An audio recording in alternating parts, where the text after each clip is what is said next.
Olá, prezados irmãos e irmãs, sejam bem-vindos a mais um áudio aqui da Liturgia da Palavra, nesse dia 14 de abril de 2020, terça-feira, cor litúrgica branca, e estamos na oitava da Páscoa. Até domingo que vem ainda é Páscoa do Senhor, então a gente pode desejar Feliz Páscoa, já que nós católicos não vivemos a Páscoa do coelho com ovo de chocolate, né? É bonitinho, fofinho, mas não convence. O que convence, graças a Deus, é o Senhor que ressuscitou. Aleluia, aleluia. Vamos então já direto para a liturgia da palavra. Pelo sinal da Santa Cruz, livrai-nos Deus Nosso Senhor de todos os nossos inimigos. Em nome do Pai, do Filho e do Espírito Santo. Amém. A primeira leitura está em Atos dos Apóstolos, capítulo 2, versículos 36 a 41. No dia de Pentecostes, Pedro disse aos judeus que todo o povo de Israel reconheça com plena certeza que Deus constituiu Senhor e Cristo a este Jesus que vós crucificastes. Quando ouviram isso, eles ficaram com o coração aflito e perguntaram a Pedro e aos outros apóstolos: Irmãos, que devemos fazer? Pedro respondeu: Convertei-vos e cada um de vós seja batizado em nome de Jesus Cristo para o perdão dos vossos pecados, e vós recebereis o dom do Espírito Santo. Pois a promessa é para vós e vossos filhos e para todos aqueles que estão longe, todos aqueles que o Senhor nosso Deus chama para si. Com muitas outras palavras, Pedro lhes dava testemunho e os exortava, dizendo: Salvai-vos dessa gente corrompida. Os que aceitaram as palavras de Pedro receberam o batismo, e naquele dia mais ou menos 3.000 pessoas se uniram a eles. Palavra do Senhor. Agora vamos para o Salmo do dia.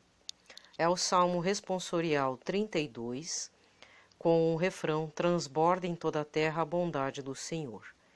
Reta é a palavra do Senhor, tudo o que ele faz merece fé. Deus ama o direito e a justiça, transborda em toda a terra a sua graça. Transborda em toda a terra a bondade do Senhor. Mas o Senhor pousa o olhar sobre os que o temem e que confiam esperando em seu amor, para da morte libertar as suas vidas e alimentá-los quando é tempo de penúria. Transborda em toda a terra a bondade do Senhor. No Senhor nós esperamos confiantes, porque Ele é o nosso auxílio e proteção. Sobre nós venha, Senhor, a vossa graça, da mesma forma que em vós nós esperamos. Transborda em toda a terra a bondade do Senhor. Transborda em toda a terra a bondade do Senhor. O Evangelho de hoje está em João 20, versículos de 11 a 18. Então, essas leituras do Evangelho são referentes ao Cristo ressuscitado e ao espanto dos discípulos e aos próximos a ele, né? Que antes não entendiam o que Jesus estava dizendo a respeito do seu futuro, né? Que é a vontade do Pai, que ele precisava passar pelo martírio, que ele precisava passar pela paixão, morte e que iria ressuscitar. Era algo inconcebível e ainda é inconcebível, né? Nos tempos atuais ainda nós achamos que a morte é o fim de tudo, não é mesmo? Então que essa leitura dos evangelhos desta semana de Cristo ressuscitado nos dê esperança e força nesses momentos que estamos passando. Então vamos lá. João, né, capítulo 20, versículos de 11 a 18. Naquele tempo, Maria estava do lado de fora do túmulo chorando. Enquanto choravam, inclinou-se e olhou para dentro do túmulo. Viu então 2 anjos vestidos de branco sentados onde tinha sido posto o corpo de Jesus, um à cabeceira e outro aos pés. Os anjos perguntaram: Mulher, por que choras? Ela respondeu: Levaram meu Senhor e não sei onde o colocaram. Tendo dito isto, Maria voltou-se para trás, viu Jesus de pé, mas não sabia que era Jesus. Aí Jesus perguntou-lhe: Mulher, por que choras? A quem procuras? Pensando que era o jardineiro, Maria disse: Senhor, se foste tu que o levaste, dize-me onde o colocaste e eu o irei buscar. Então Jesus disse: Maria. Ela voltou-se e exclamou em hebraico: Rabuni, que quer dizer mestre. Jesus disse: Não me segures. Ainda não subi para junto do Pai, mas vai dizer aos meus irmãos: Subo para junto do meu Pai e vosso Pai, meu Deus e vosso Deus. Então Maria Madalena foi anunciar aos discípulos: Eu vi o Senhor, e contou o que Jesus lhe tinha dito. Palavra da salvação. Aqui termina a liturgia da palavra e como estamos desde domingo na Páscoa do Senhor, todas as leituras do Evangelho vão ser a respeito de Cristo ressuscitado e vamos viver como se fosse o dia de Páscoa. Podemos ter várias reações nesse período, né? Por exemplo, podemos ser os discípulos de Emaús, que vão embora e Jesus o encontra no caminho e depois eles voltam correndo para Jerusalém contar aos apóstolos que encontraram Jesus ressuscitado. Podemos ser as mulheres que com espanto nós adoramos esse Jesus ressuscitado e em sua divina misericórdia ele se revela em primeiro lugar às mulheres. Contudo, existe uma situação que a gente pode ver nas Escrituras, que Jesus não se permite ser tocado por Maria Madalena, mas São Tomé, diante da sua incredulidade, toca nas santas chagas de Cristo. Então, essas passagens de Cristo ressuscitado, a gente precisa se colocar na posição dos discípulos e apóstolos. Em que posição que eu estou? Será que eu estou daquela das mulheres que a gente ia lá limpar o corpo do Senhor, preocupadas com isso, né? Em preocupação com isso e no final Jesus se revela já ressuscitado, mas não se deixa tocar? Ou lá para frente ele aparece no meio dos apóstolos, de repente naquela fase, sem a presença de Tomé, e depois Tomé dizendo, fazendo um mimi dele, né? Dando mimimi. Ah, mas se eu não ver o Senhor e tocar nas chagas dele, eu não vou acreditar em vocês. E aí Jesus aparece de novo e fala, agora vem e toca nas minhas chagas. Né? Então, em que posição desses apóstolos? Estamos como João Evangelista? Estamos como Marcos? Estamos como Pedro? Estamos como as mulheres? Estamos desesperadas como Maria Madalena e ao mesmo tempo fica, Senhor, mas o Senhor precisa fazer sua ascensão? Então é importante a gente fazer essa reflexão. Então fica o pitaco. Outro pitaco que eu gostaria de deixar claro também, não tem nada a ver com a liturgia dessa semana, mas tem a ver com uma ação prática, caritativa, como católicos cristãos. Eu andei meditando esses tempos e já tomei essa decisão, só preciso escolher qual agora, porque eu não tenho como assumir tantas paróquias, né? Mas propor a vocês uma reflexão a respeito do dízimo. Eu sempre falo do dízimo, principalmente na sua paróquia, mas como estamos vivendo esse momento de pandemia, é lógico e é necessário, e é uma função nossa, de voltarmos a ser dizimistas caso você, caro irmão, cara irmã, não esteja mais devolvendo. O termo correto é devolver o dízimo. Não é pagar o dízimo, não é sabe? Por que a gente fala devolver? Porque o dízimo é a parte que se refere ao Senhor. E é lógico que a palavra do Senhor tem que ser dada de graça, mas a estrutura que a mantém, a conta de luz, de água, o aluguel de repente do terreno, ou o pagamento do salário da secretária, do secretário, dos colaboradores, da pessoa que faz a limpeza, porque querendo ou não, a paróquia precisa de no mínimo 2 funcionários, o secretário, secretária ou não, e a pessoa que faz a limpeza dos banheiros e chão da paróquia. No mínimo 2. O restante pode ser voluntariado, né? E é por isso que cada paróquia tem sua conta bancária. Se você não sabia disso, vá lá perguntar para as paróquias. Todas elas têm uma conta bancária. Certo? Então, nesses tempos de pandemia, eu estou acompanhando em alguns outros canais, fora de Curitiba, transmissões de missa em horários alternativos, e por uma questão afetiva mesmo, de que aquela homilia daquele bispo, daquele padre, né, da outra cidade, da outra diocese, tocou no meu coração, mesmo sendo gravado ou mesmo na hora, eu acabei achando justo fazer uma espécie de oferta, né? Porque não seria dízimo, porque o dízimo é mensal. Fazer a devolução, fazer a entrega da oferta do mês de março para na verdade uma paróquia em São Paulo, capital, e outra para a diocese lá de Goiânia. E eu entrei em contato com os responsáveis, eles me cederam as informações bancárias e eu já fiz o depósito. Não estou falando que sou melhor que ninguém, não é isso. Mas eu achei justo porque fiz o acompanhamento por um bom período e achei justo fazer a oferta, tá? Contudo, o nosso principal compromisso é sempre com a nossa paróquia, da qual estamos lotados, ou da qual a gente vai, mesmo que não seja exatamente da nossa região paroquial, né? Por exemplo, eu sou de uma igreja que é da Nossa Senhora da Paz, mas eu não vou mais aqui porque eu não me identifico mais com a comunidade. Então eu vou para uma outra paróquia, é um pouquinho distante, mas ainda assim próxima de casa, demora mais 15 minutos do que se eu fosse na outra aqui, na que eu estou, mas eu sou dizimista lá, né? E aí eu já devolvi o dízimo desse mês. Infelizmente, devido ao meu passado de caminhando no esoterismo por muito tempo, eu infelizmente cedi meu dinheiro para a construção de uns lugares aí suspeitos no que diz respeito à fé, né? E eu na verdade fiz uma conversa com Jesus e Nossa Senhora e disse que a partir do momento, né, que eu voltei para a Igreja Católica, eu poderia até dividir o dízimo adotando alguma outra paróquia da região, sendo dizimista também, de vez em quando frequentar é o que eu faço, na realidade, e ser dizimista tanto da paróquia onde eu estou, quanto também ser dizimista de alguma outra que eu adotei para continuar a obra de Jesus na Igreja Católica Apostólica Romana. Mas isso é uma proposta minha, porque eu cometi erros no passado, é uma forma de tentar espiar um pouco, né? Porque ficou a marca do pecado, né? Querendo ou não. Por mais que a gente confesse, é preciso ter uma ação para meio que reverter. Então, eu acho, né, creio, fiz uma conversa aqui em oração particular com Jesus, então por isso que eu sou dizimista de mais lugares.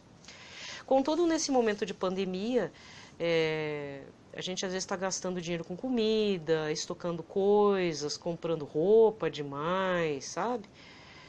E se você, meu irmão, minha irmã, é católico, pode ser evangélico também. Eu acho que nesse momento, né, por favor, devolva o dízimo também você, meu irmão cristão evangélico, que está aí vendo o pastor online, né? Faça a sua oferta, como você sempre fez. Porque a experiência do dízimo é muito interessante. Eu recebi muitas graças sendo dizimista e ainda recebo, por incrível que pareça, porque querendo ou não, a Igreja Católica reza pelos seus dizimistas, né?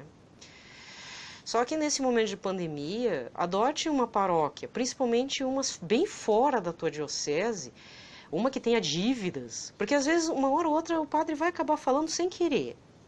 Não sei se não é por chamar atenção, é porque falou, como aconteceu com uma paróquia lá de São Paulo, que eu acompanho o padre, né? E ele assumiu uma paróquia, coisa mais linda, aquela paróquia, coisa não, desculpa, um lugar bem bonito, enorme, um pé direito enorme, aquelas construções antigas, parece uma mini catedral medieval, assim, pela altura, né? Pra gente, quando entra, se sentiu uma pulga, né?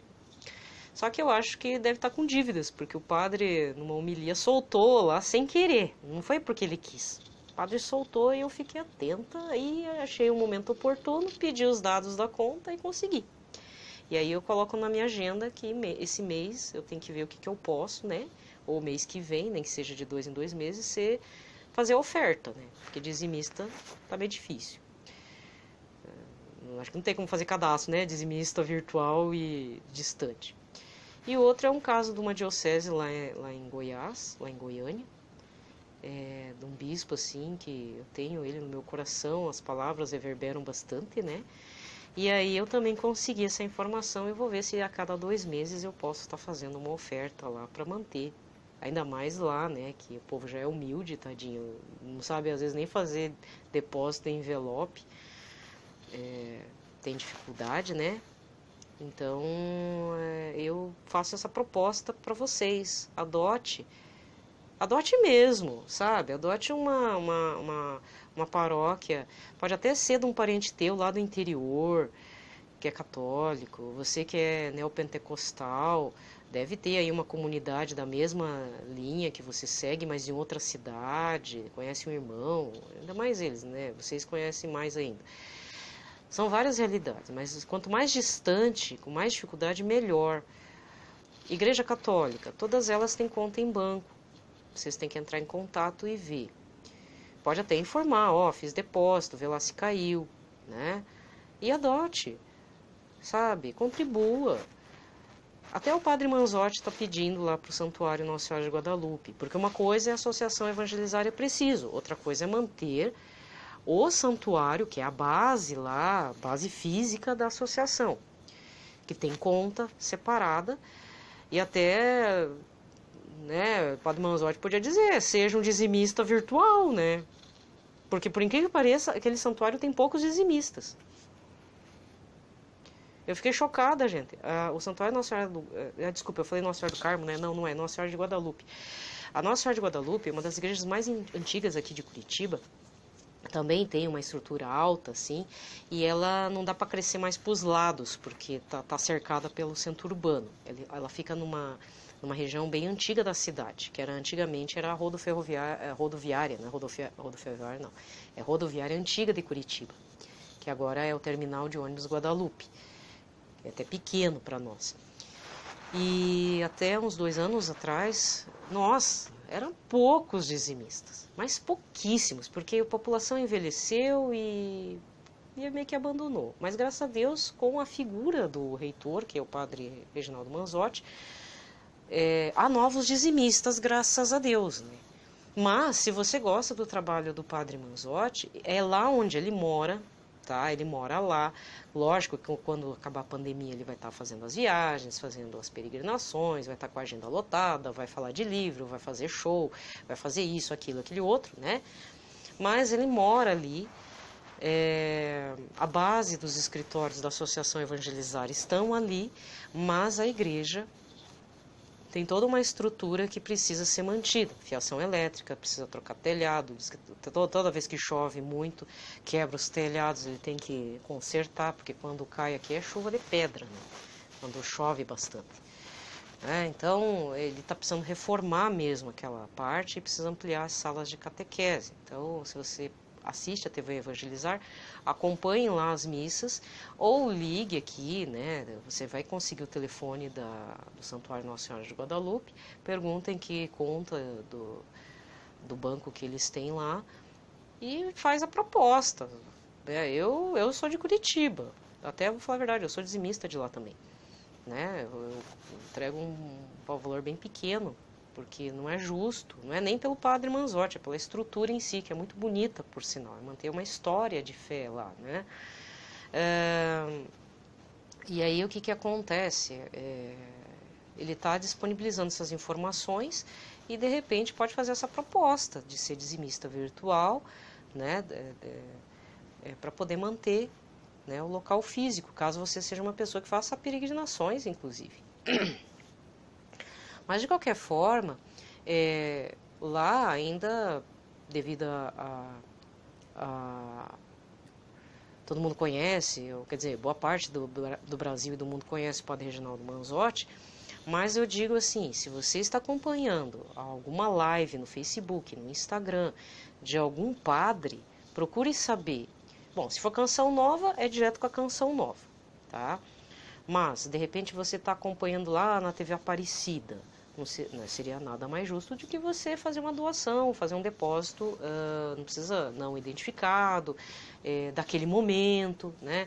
Ou você tá, que nem eu, achei lá da diocese lá de Goiás. Pronto. Por favor, né? Devolva um dízimo, uma oferta, né, gente? Nada mais justo. Tá usando luz, equipamento. Não é nem pelo pessoal que está gravando, graças a Deus o pessoal que grava provavelmente é tudo voluntário, é por amor a Deus mesmo, né? Mas tem alimento, né? Tem a água, tem que pagar telefone fixo, a conta da internet, o Wi-Fi, não sei se é dados do Wi-Fi, então tudo tem valor, né, gente? Então esse é o apelo. Chega. Agora... fiz o apelo, né? Adote uma paróquia fora da sua diocese, preferencialmente de outro estado, lá do interiorzão, bem perdido. De repente tem lá a diocese de Palmares, lá do Dom Henrique Soares. Poxa, como ele diz, temos muita fé, muita vontade de formar vocações, mas está faltando recurso financeiro para manter esses meninos aqui no seminário. Um dia ele pediu. Então, essa é uma diocese que eu também indico, super indico, né? Procure informações da Diocese de Palmares. O Dom Henrique Soares está fazendo um trabalho maravilhoso com os seminaristas lá. Tem muitas vocações, mas pouco recurso para manter esses meninos, porque são 2 faculdades, né? Não é fácil formar padre. E diante dessa pandemia, quanto mais padre formado, melhor. Senão vai acontecer que nem na Itália. Morreu um monte de padre. E agora? Como é que vai ser? Muito bem. Estamos na terça, né? Dia 14. Então vamos para a novena da Divina Misericórdia. Vamos pegar nosso diário da Santa Faustina, e se você não tem, sugiro que compre, porque é uma leitura muito boa. Não vai exigir muito de você, você pode ler no máximo de 1 a 2 parágrafos por dia.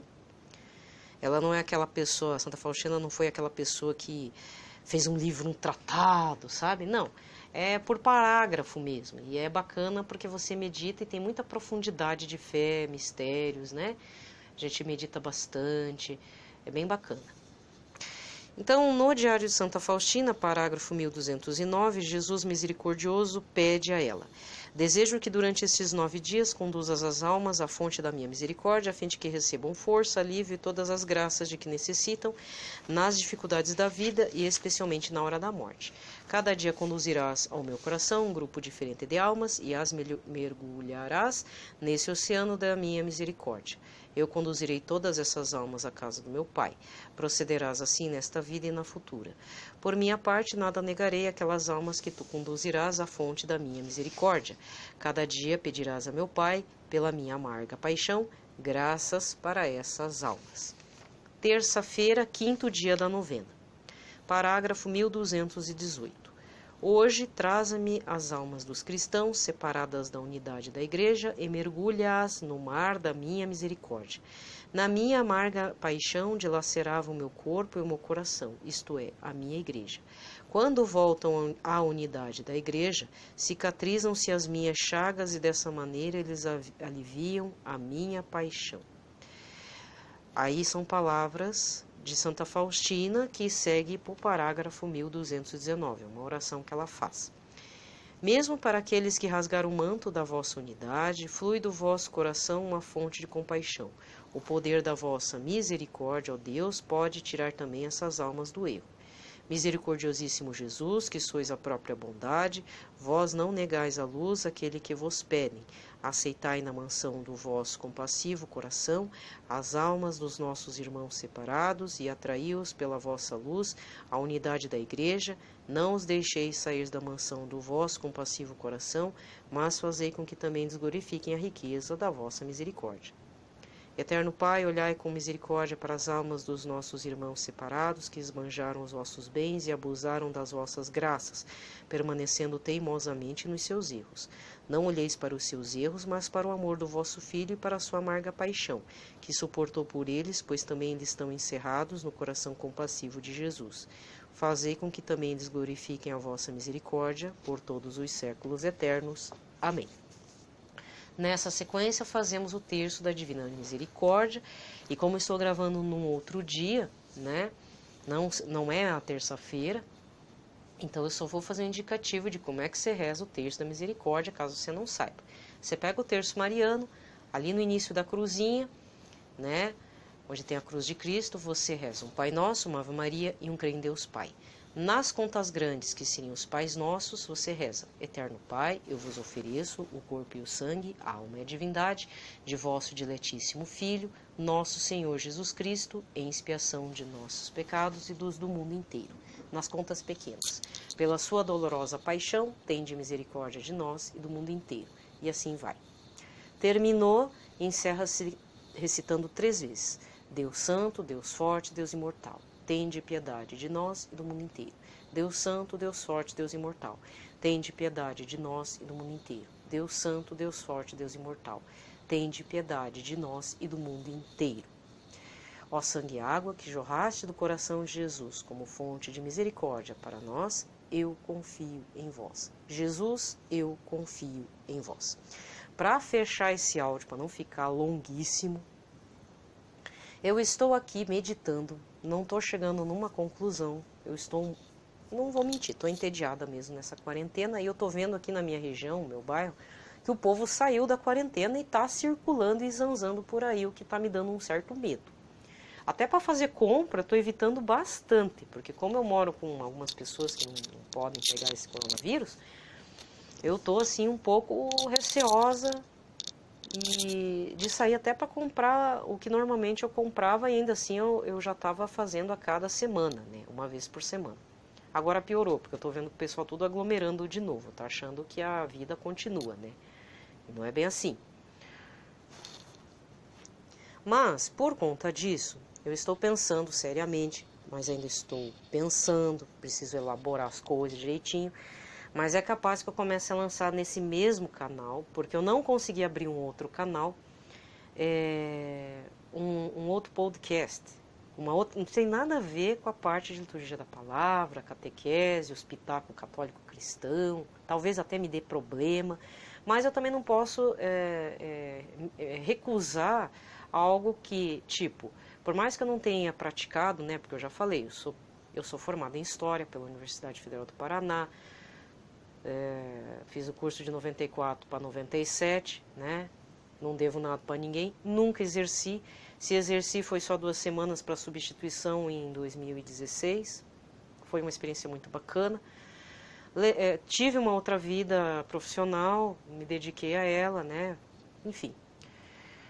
Né, foi por uma escolha pessoal, né, e aí me veio de eu dar aula de história, mas como forma de podcast, mas eu ainda estou tentando ver como que eu vou fazer isso. Então, se algum momento daqui para frente acontecer de você topar com um vídeo a respeito de história, é porque eu estou fazendo, primeiro, é de graça, não vou cobrar, não vou exigir curtidas e compartilhamentos, não vai aparecer por enquanto minha cara, né, então é um podcast mesmo. Eu manter um canal de podcast, assim, eu teria que colocar o áudio num local próprio e pagar por isso. E aí, como eu tenho esse canal, né, eu vou me utilizar do meu canal. Mas por conta disso, pode ser que cause uma certa confusão aí para vocês. Vocês vão achar meio estranho. Mas eu toda vez vou ter que explicar. Falar assim, ó, gente, né, eu tenho uma parte de liturgia da palavra e em termos, uma certa catequese, formação, assim, meio do senso comum católico, né, porque eu não sou também formado em teologia, de vez em quando eu falo umas besteiras e depois, graças a Deus, eu acho, sempre falo, né, eu sempre coloco depois na pasta lá, ser católico, notícias, padres ou pregadores católicos, ou pessoa que já é mais entendida no assunto, assim, retificando, falando as coisas mais no pé no chão mesmo, dentro do catecismo da Igreja Católica, dentro da teologia, enfim, né? Porque alguma coisa que eu falei que não estava muito certo. Aí veio um padre, esclareceu, aí eu pus o vídeo. Sempre foi assim. Mas pode ser que eu esteja abrindo espaço aqui nesse meu canal para meio que dar umas aulas, né? E ainda eu tenho que ver qual que é o meu foco, se vai ser para o Enem, se é para dar um conteúdo a mais dentro do currículo de História, só que o problema é que o ensino fundamental é do 1º ao 5º ano, e depois do 6º ao 9º, e tem o ensino médio, né? E cada coisa tem seu conteúdo programático. E tem coisa também que, por exemplo, o que eu aprendi há 25 anos atrás não vai adiantar muita coisa agora, porque teve mudança de currículo, mudança de governo, tem documentos, tem leis também, base curricular, né? Porque assim, sabe, eu acho engraçado o povo que é influenciador digital, tanto parte leigo como na parte católica, que vão falar, né? Tem um assunto que me incomoda muito, porque as pessoas não sabem o que estão falando.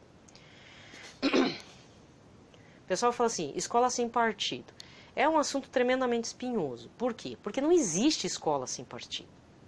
É só pegar o Estatuto da Criança e do Adolescente, você pega a Constituição Federal, você vai, e são documentos obrigatórios para leitura, todo cidadão brasileiro tinha que ler, independente da religião.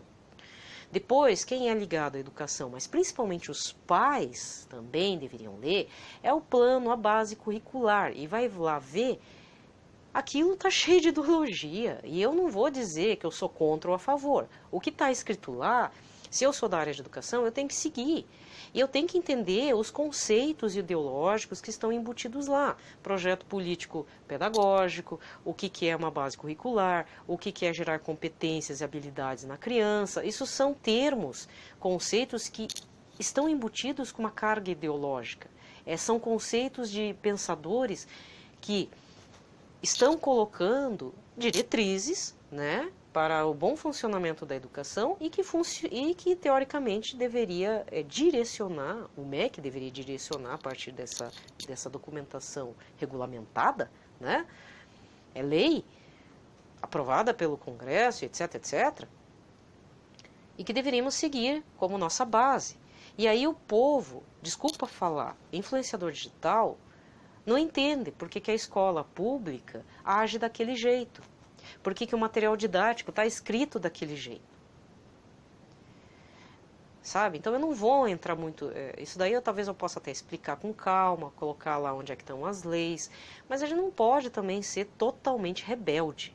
É preciso compreender, né? Porque se... Agora no final a gente está fazendo uma espécie de homeschooling, né? Quem é a favor do homeschooling está louco de feliz. Mas isso vai acabar, né, gente? Ninguém vai aguentar ficar em casa estudando, fazendo as coisas e comendo e engordando. Só vendo lives aí. Não dá certo. Né? Lives de cantores famosos, né? Então, logicamente, quem está se preparando para o Enem está tendo uma vida regrada, estudando firme, buscando questões, né? Talvez eu tenha que reativar um blog que eu tinha, que não tinha esse direcionamento, ele era um blog privado, tive que fazer uma limpa lá, para eu colocar imagem, colocar mapa, né, porque eu não tenho recurso também para ficar gravando, saindo uma carinha bonita e fazendo uma mega de um efeito. Existem até canais na parte de história, que eu vou ter que pesquisar direitinho, e disponibilizar para todos, né, dizer, ó, esse carinha aqui faz uma edição boa, né, mas é aquela história, não estou fazendo para ganhar nada, porque assim, querendo ou não, a gente está aqui, chocando em casa, né? Tentando ver se esse vírus dá uma trégua e se a gente cria resistência a ela. Outra coisa é que, querendo ou não, é um dom escondido meu. Então, eu acho que seria a minha obrigação, tanto na parte católica, cristã, quanto na parte social, falando agora abertamente na parte social, eu devolver para a sociedade aquilo que eu recebi quando eu passei numa universidade pública federal.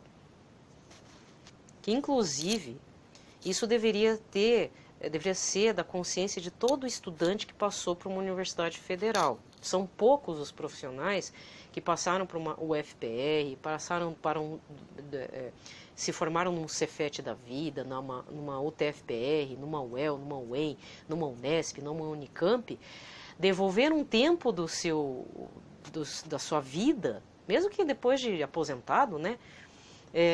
Doar-se um pouquinho por aquilo que a gente recebeu de graça por 4, 5, 6 anos de estudo acadêmico, né? Isso é uma questão social, porque toda a população, seus impostos, tudo o que você pagou, vai para a manutenção das universidades federais, estaduais, né? Não tem universidades municipais, tem estaduais e federais. E querendo ou não, todos nós, desde a pessoa pequenininha até o grandão lá, deu seus impostos e permitiu que eu e outras pessoas nos formássemos lá. Certo? Inclusive, mesmo pessoas de escola particular, por exemplo, que é de colégio marista, tem um sentimento de tentar devolver isso para essa escola, para a educação que eles tiveram no período marista. Quem é marista toda a vida. Isso eu já percebi, né? Porque é longos anos criando valores cristãos, né? Então, o colégio marista tem, pelo menos aqui no sul eu vejo isso, né? Quem é marista sempre se sente marista e quer ajudar, lembra de São Marcelino Champagnat, porque todo ano é lembrado, é feito projetos em cima do santo, etc, etc, né? Eu posso falar por ele, que eu já convivi um pouquinho, né? Já trabalhei com professores, assim, já conversei com a equipe pedagógica, né, de escola marista, de leve, né, não muito. Então, por conta disso, não se assustem se vocês verem algum áudio com uma outra cor, com outro card, falando de história, que é um podcast.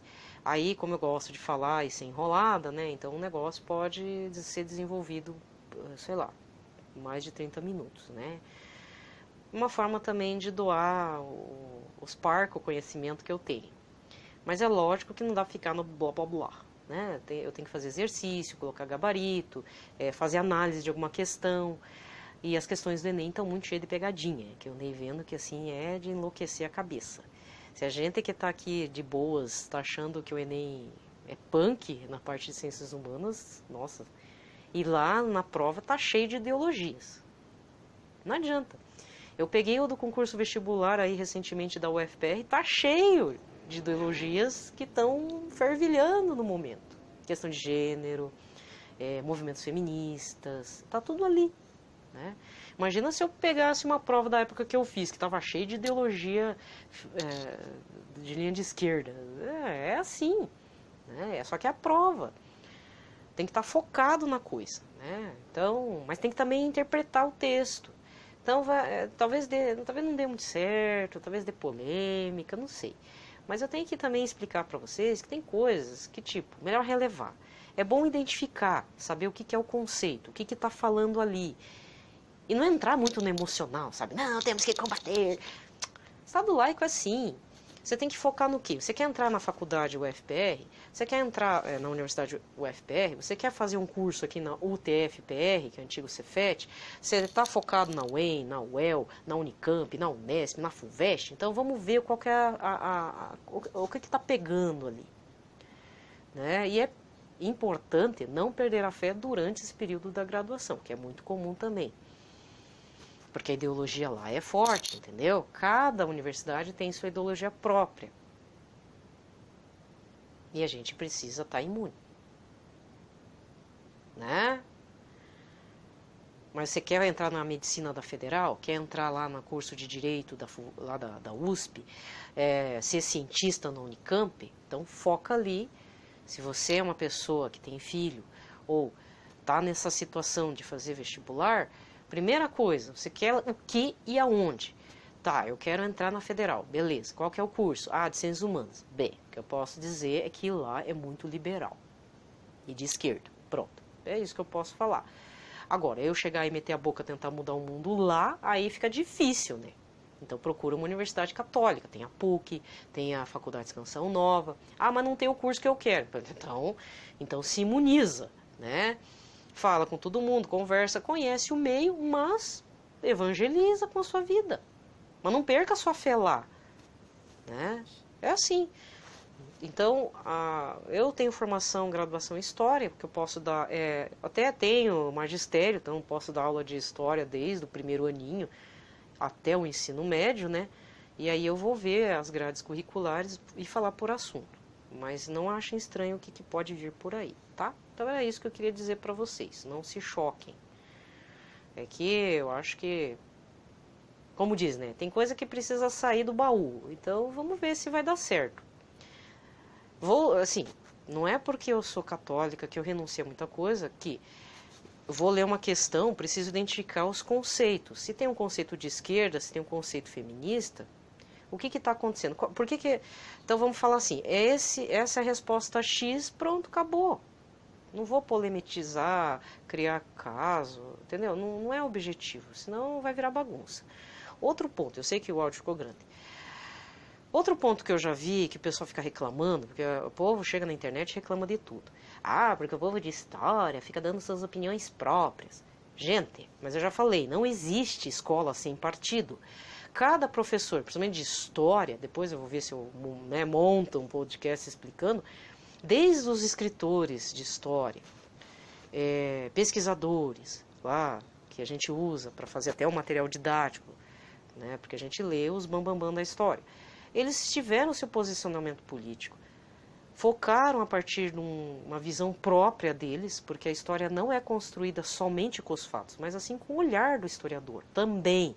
porque certa coisa chamou a atenção do historiador e achou importante estar estudando aquilo, desencavando e formando uma teoria. E ali não é exatamente a verdade absoluta, porque esse é um problema que diferencia das ciências biológicas, de uma química, de uma física e até uma matemática, né? Não tem um absoluto dentro das ciências humanas. Nós pensamos para sermos críticos. Aquilo que é injusto, a gente combate. Então, não adianta reclamar que o professor de história é da linha de esquerda, outro lá de história é da linha de direita, né? Porque é a visão própria. O que foi construído, o que nós lemos que nos formou o nosso pensamento. Eu tenho meu direcionamento na linha de história também. Assim como o padre tem a sua teologia, porque são várias linhas teológicas, são várias, hein? Por isso que às vezes o fiel fica meio perdido, né? Quem é mesmo dentro da SCC tem diferença, se vocês observarem. E a gente observa pela homilia mesmo do padre, que a gente vê que não, esse padre é mais conservador, esse padre, eu acho que talvez seja da teologia da libertação. Ah, esse padre está fazendo uma experiência com o Espírito Santo, entendeu? Então, cada padre também tem sua linha de atuação. O historiador também tem sua linha de atuação, o professor de português tem sua linha de atuação, o geógrafo, o sociólogo, o filósofo, meu Deus, tantas escolas filosóficas. Né? Então, a princípio, o filósofo também tem seu direcionamento. Ah, e todo padre é filósofo, também tem isso. Tá? Então, não se choquem. É só isso que eu ia dizer para vocês. Mas é um projeto piloto, talvez dure um mês, ou menos. Tudo dependerá. Porque eu também não estou dependendo muito das visualizações, compartilhamentos, curtir nada. É só para deixar aí guardado para futuramente a pessoa fazer uma espécie de pesquisa EAD, educação à distância, né? Enfim, tá bom? Então, uma ótima semana para vocês. Feliz Páscoa. Que Jesus ressuscite em nossos corações de fato e nos dê força nesse período difícil.